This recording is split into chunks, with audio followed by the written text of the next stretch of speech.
Ce projet du week-end débute dans mon magasin de bricolage. Je vais prendre un morceau de 3 mètres d'ABS, tuyau qui fait 7,5 cm de large. Mais après l'avoir acheté, j'ai remarqué qu'il était trop large. Je l'ai emmené dans le camion sur le parking et découpé avec ma scie sauteuse. Maintenant, je suis de retour à mon atelier. Et ceux-ci, juste ici, vont être découpés en plusieurs morceaux différents. Je vais commencer par la base qui fera 18 pouces. Je vais utiliser ma scie à onglet et couper lentement le tuyau. Ça rend les bords un peu irréguliers, mais un peu de papier de verre va les poncer et les rendre bien lisses. Après ça, je mets une butée sur ma scie à onglet pour couper des planches de 1 par 3 d'environ 8 pouces. Une fois que j'aurai découpé tout ça, il m'en faudra 4 pour chaque poteau lumineux.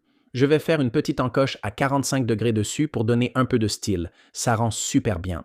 Une fois que j'aurai terminé ça, je vais placer 4 de ces pieds autour du tuyau. Regardez ce joli design que j'ai, chaque pied va rendre l'ensemble solide et stable. Avec ma cloueuse, je vais mettre un clou à chaque extrémité pour assembler toutes les planches ensemble. Ensuite, je vais pré-percer et utiliser une vis sur 2 côtés pour maintenir solidement la base. Ça va la rendre solide et stable. Ensuite, je vais le mettre sur le côté sur mon établi et prendre une planche de 1 par 2 encore une fois. Je vais pré-percer de haut en bas sur cette base de 18 pouces, puis mettre mes vis. Ça va fixer cette planche au tuyau. Ensuite, en montant de 9 pouces, je vais mettre quelques morceaux de 6 pouces. Une fois que j'aurai fait ça, sur la pièce tout en haut, je vais découper un joli rond en bois dans une chute de planche et le placer dessus. Ce sera mon capuchon supérieur. Une fois que ce sera sec, je vais le sortir et lui donner une belle couche de peinture noire. Je vais pulvériser non seulement le bois, mais aussi le tuyau pour lui donner un bel éclat. Je vais laisser sécher ça pendant quelques heures, puis je vais prendre ces lumières LED à piles. En commençant par le boîtier en bas où se trouvent les piles, en retirant le ruban adhésif, je vais commencer à installer les LED de haut en bas à l'intérieur de la structure en bois en passant par les tuyaux. Maintenant, comme cette bande LED est assez longue, je peux monter jusqu'en haut et redescendre pour ajouter un peu plus de lumière. Ensuite, j'utilise un revêtement de plateau ou de tiroir. Je vais le couper en deux car il fait 20 pouces de large et j'ai besoin de 10 pouces. Je vais utiliser un pistolet à colle chaude pour mettre de la colle chaude sur les côtés du tuyau, puis je vais remonter le tapis de plateau par-dessus et commencer à le fixer en le faisant progressivement et en le découpant pour qu'il s'adapte. Je continuerai jusqu'à avoir fait le tour de tous les tubes. Super morceau au lieu d'utiliser du plexiglas qui est un peu trop dur pour faire ce cercle serré.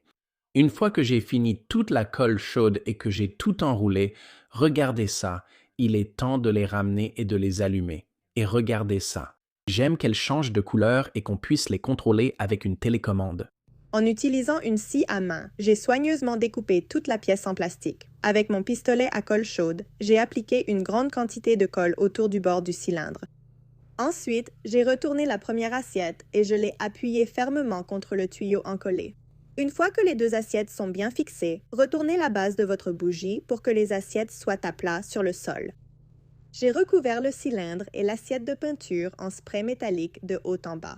Ensuite, j'ai pris un morceau de ruban décoratif et je l'ai enroulé 2 fois autour du bord inférieur du cylindre. Cela permettait de cacher les vilaines bosses laissées par la colle chaude à l'étape précédente. Prenez vos photophores en verre et placez-les à l'intérieur du haut des cylindres. Et voilà, vos invités ne croiront jamais que ces magnifiques bougeoirs autoportants ont été fabriqués à partir de morceaux de tuyaux en PVC plastique. Rendez-vous à la quincaillerie et prenez des tasseaux 1 par 2, une longueur de 6 pieds, une de 4 pieds, ainsi qu'un paquet de guirlandes lumineuses à fil. Une fois que vous les ramenez à la maison, tenez la planche de 6 pieds et celle de 4 pieds ensemble et faites un petit repère avec votre crayon à l'endroit où se trouve la marque des 4 pieds. Cela va vous aider à couper la planche de 6 pieds en un morceau de 4 pieds et un morceau de 2 pieds. Une fois que c'est fait, il se trouve que j'ai un morceau de 2 par 4. Vous pouvez utiliser n'importe quel type de bois de récupération tant qu'il peut servir de base. Vissez à travers le 1 par 2 pour qu'il s'accroche et le maintienne en place. Ensuite, prenez cette pièce de 2 pieds et j'ai simplement utilisé de longs clous de finition pour fixer la pièce du dessus aux 2 longueurs de 4 pieds. Une fois que c'est fait, il est temps de peindre. Assurez-vous simplement qu'il n'y ait pas de poussière ou de débris dessus, puis prenez votre bombe de peinture de votre couleur préférée. Ici, j'utilise cette jolie couleur violette et j'applique une couche uniforme. Ensuite, prenez ces guirlandes lumineuses à fil, en laissant la base avec les piles en bas, puis commencez à enrouler vos guirlandes lumineuses autour. J'ai fait ça, j'ai ajouté une première guirlande et je me suis dit qu'il en fallait vraiment plus. Alors je suis allée en acheter une deuxième et je les ai enroulées ensemble. Et là, waouh, ça a vraiment tout changé d'avoir 2 guirlandes lumineuses. C'est tellement lumineux et ça éclaire vraiment ce coin.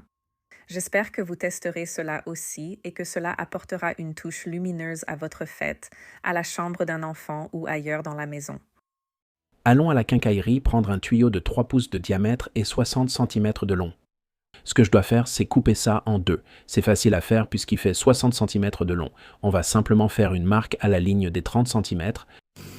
Je peux utiliser n'importe quelle scie, comme une scie circulaire. J'ai une scie sabre qui fonctionne très bien et coupe sans problème, même si les extrémités restent parfois un peu rugueuses. Prenez simplement un peu de papier de vergrin 80 frotté tout autour et ça va lisser parfaitement.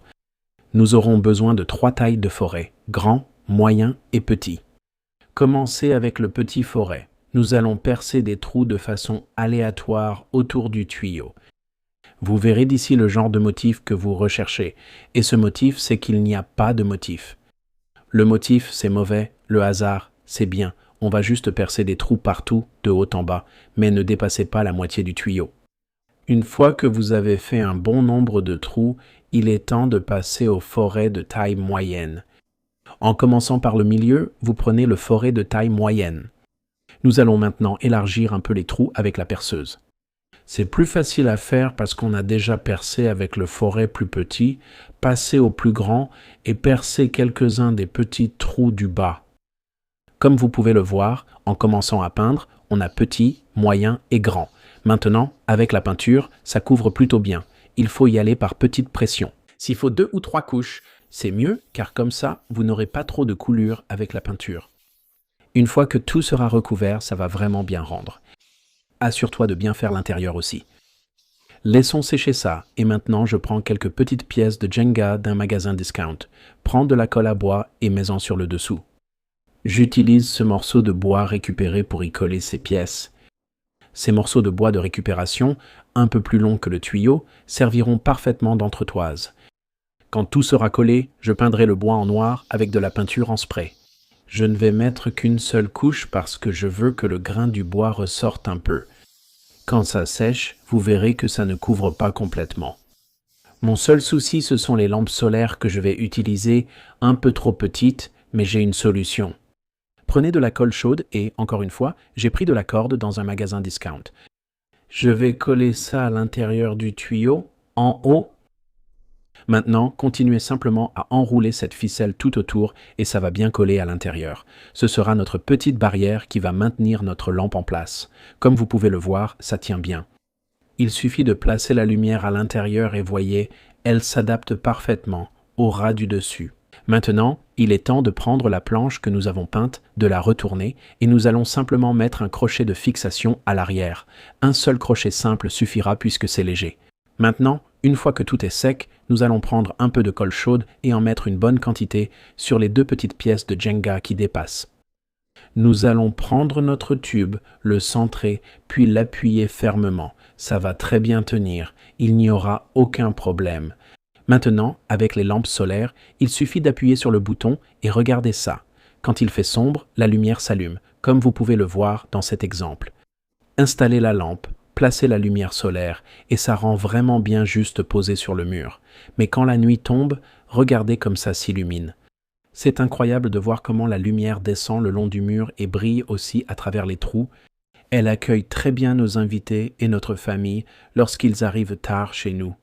J'adore le résultat de ces lampes solaires et j'espère que cela vous inspirera à fabriquer vos propres lampes solaires DIY avec des tuyaux. Merci d'avoir regardé Home Talk et on se retrouve la prochaine fois.